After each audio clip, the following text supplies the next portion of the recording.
වෙස්සයි විශ්ව ක්‍රීඩාව පන්දු යවන්නන්ටත් වඩා වීතිකරුවන් මත ජයග්‍රහණය තීරණය කරන ක්‍රීඩා රටාවක් බව ක්‍රිකට් වලට හුරුපුරුදු ඕනෑම කෙනෙක් දන්න කරුණා.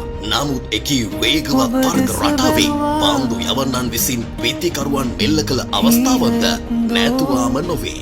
වෙස්සයි විශ්ව පිටිය තුලදී මේ දක්වා කඩුළු ත්‍රිත්වයක් එහෙමත් නැත්නම් හැට්‍රික් අවස්ථා 58ක් වාර්තා වුණත් පන්දු 4කදී පිට කඩුළු 4ක් ලබා ගන්න සමත් වී ඇත්තේ අවස්ථා 4කදී පමණයි.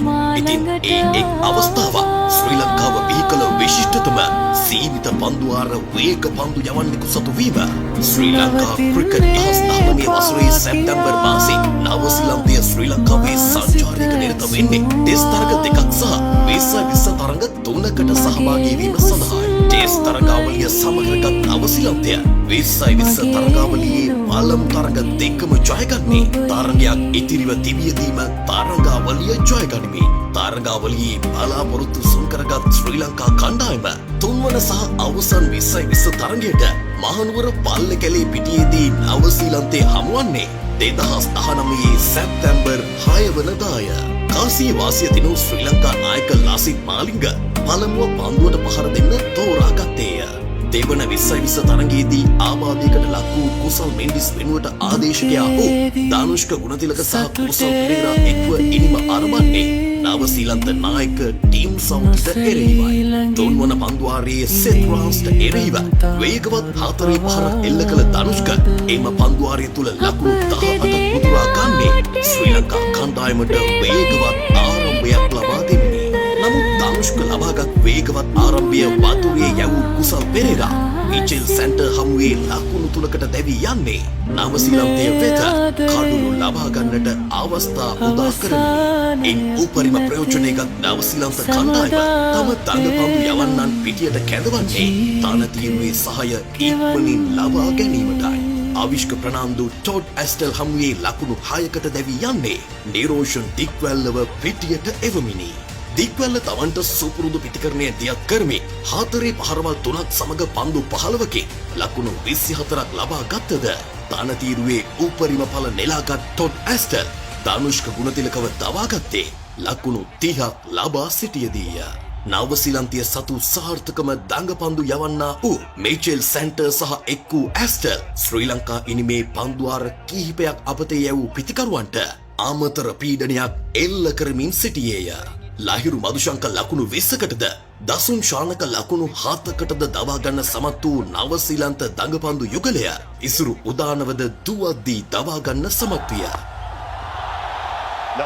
Another one should be taken. Mitchell underneath it. I think it is. Oh, how straight, straight enough. Straight enough. Don't get one centre, will be in action again. Oh, chance bowler's in again this time. And easy done. It didn't want one. ඉනිමේ අවසන් පන්දුවාර කිහිපය අමාරුවෙන් කිවා ගන්නට පිටෙන් උපරිම දායකත්වයක් ලබා දුන් වනිදු හසරංග ලකුණු 14ක් ලබා ගත්තේ ශ්‍රී ලංකා ඉනිම පන්දුවාර 20ක් අවසානයේ කඩුළු 8කට ලකුණු 125ක් දක්වා රැගෙන යමිනි. වේගවත් පල්ලේකැලේ පිටිය තුල ලකුණු 125ක් යනු පොදු සාමාන්‍ය ලකුණකටත් වඩා අඩු ලකුණු පුවරුවක් බව එහි රැස්ව සිටි විචාරකයන් පවසන අතරේ පළමු තරඟ දෙකේදීම ලකුණු 160 ඉක්ම වූ ඉලක්ක දෙකක්ම ඉතා පහසුවෙන් හඹා ගිය නවසීලන්ත පිතිකරන ලයිස්තුවට මෙය ඉතා පහසු ඉලක්කයක් බව සියලු දෙනාගේ අදහස විය. ලකුණු 126ක පහසු ඉලක්කයක් සපුරා ගන්නට පිටියට පිවිසි නවසීලන්ත ආරම්භක පිතිකරු යුගල ඌයේ කොලින් මොන්රෝ සහ ටීම් සෆ්ටර්ය. ශ්‍රී ලංකා නායක ලාසිත් මාලිංග පන්දු යැවීම ආරම්භ කළේ නව පන්දුවෙන් කඩුළු ලබා ගන්නටයි. අකිල ධනංජය අනෙක් අන්තයෙන් නව පන්දුව ලබා ගත්තද ඔහු යවූ පළමු පන්දු වාරයටම 6 පහරක් සහ 4 පහරක් සමගින් ලකුණු 12ක් උදුරාගත් කොලින් මොන්රෝ තරගයේ ප්‍රතිඵලය ගැන ප්‍රේක්ෂකයන්ට අනාවැකි කියන්නට විය. මොළු ලකුණු පුවරුව ලකුණු 15ක්ව තිබියදී දෙවන පන්දුවාරය යැවීම සඳහා පන්දුව අතටගත් ලාසිත් මාලිංගට එය තමා වෙස්සයි විස්ස පිටිය තුළ යවන්නට නියමිත සුවිශේෂීම පන්දුවාරය බවට නම් කිසිසේත්ම නොසිතන්නට ඇත. පාලමු පන්දු දෙකම නිලකුණු පන්දුය.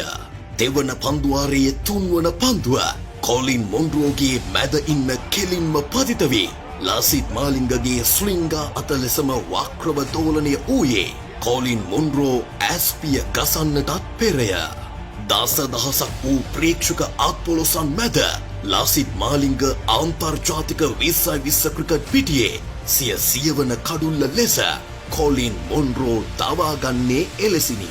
නමුත් තරගයේ ශ්‍රී ලංකා ජයග්‍රහණයට හරස් වන්නට තවත් නවසීලන්ත පිතිකරුවන් කිහිප දෙනෙකුම ක්‍රීඩාගාරයේ බලා සිටින්නට විය. තුන්වන පිතිකරු ලෙස පිටියට පිවිසියේ හේමිෂ් රදර්ෆර්ඩ්ය.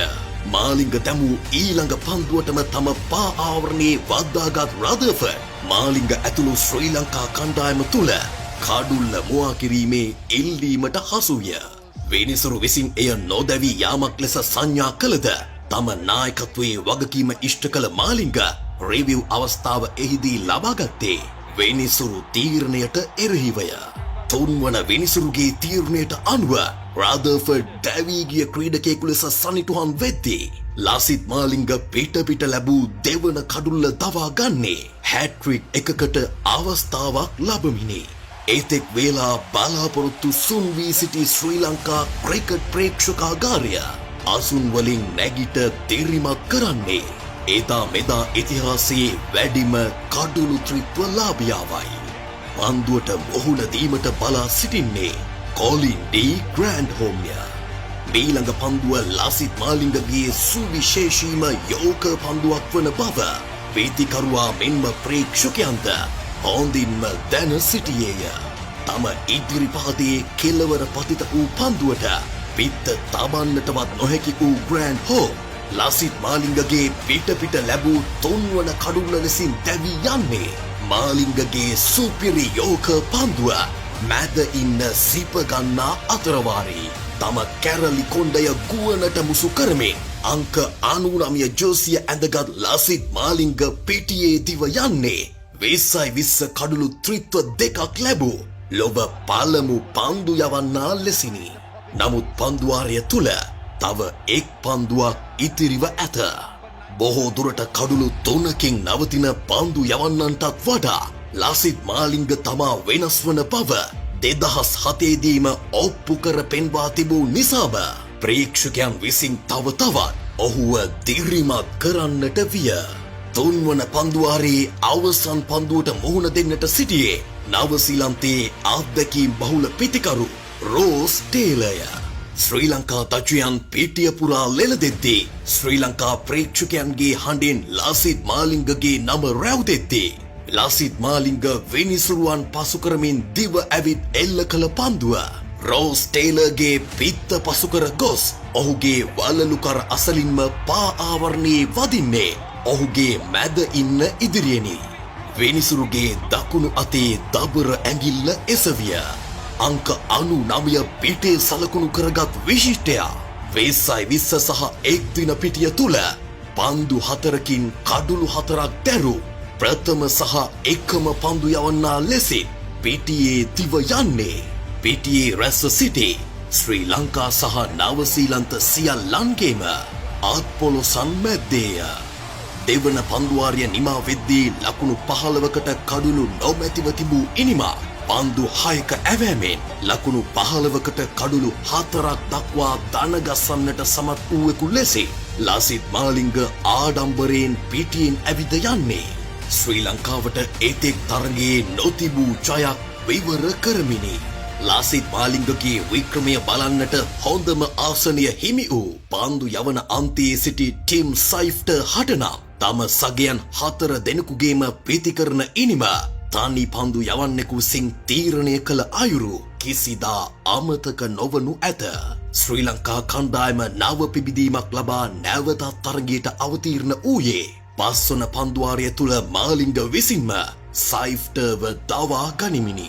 පන්දුවාර 3ක් අවසානයේ ලාසිත් මාලිංග විසින් ලකුණු 5කට කඩුළු 5ක් දවා ගත්තේ ශ්‍රී ලංකා වේග පන්දු යවන්නෙකු යවූ හොඳම පන්දු යැවීම වාර්තා කරමිනි. මාලිංග විසින් දන ගැසූ නවසීලන්ත ඉනිම බීමටම ඇද දැමූ අකිල තනංචය විසින් නාමවන පන්දුවාරයේ කඩුළු දෙකක් සහ දුවද්දී දැවියාමක් ලබා ගන්නේ. නවසීලන්ත ලකුණු පුවරුව ලකුණු 48කට කඩුළු 8ක් ලෙස දක්වමිනි. වානිදු හසරංග විසින් ටොඩ් ඇස්ටල්ව තවා ගත්තද හෝදකලා සටනක නිරත වූ නායක චින් සෞති ලකුණු 27ක් ලබන්නට සමත් විය. ඉනිමේ අවසන් කඩුල්ල ලෙස සෙත් රාස් දවාගත් සඳකැන් නවසීලන්ත ඉනිම ලකුණු 88කට සීමා කරවන්නේ. ලකුණු 37ක ජයක් ශ්‍රී ලංකාවට හිමි කර දෙමිනි. එමෙන්ම තරගයේ වීරයා ලසිත් මාලිංග බවට තීරණය වූයේ තුන්වන පන්දු වාරයේදීමයි. එදා මෙදාතුර 20-20 පන්දු යවන්නන් අතර ලසිත් මාලිංගට සුවිශේෂී තැනක් හිමි වන්නේ ඔහු සතු වූ ඒ දක්ෂතාවය නිසාමය. ආන්තර්ජාතික පිටියේ සහ ලේක් පිටිය තුල නැතුවම බැරි ස්ලිංගා උන්මාදය ලොව පුරාම පැතිර වූ ලසිත් මාලිංග ක්‍රිකට් පිටිය තුලින් සමුගෙන යන්නේ ශ්‍රී ලංකාව බිහි කළ විශිෂ්ටතම සීමිත ඕවර් පන්දු යවන්නා ලෙසිනි. නමුත් 99 පිටේ ගසාගත් කැරලි කොණ්ඩය සහිත අත හරහට දමා පන්දු යවන සුවිශේෂී දඩබ්බරයා නොමැති 20-20 පිටියේ පිතිකරුවන්ගේ පා ඇඟිලි තුරුනම් සැනසුම් සුසුම් හෙළන බවට නම් නොඅනුමානය.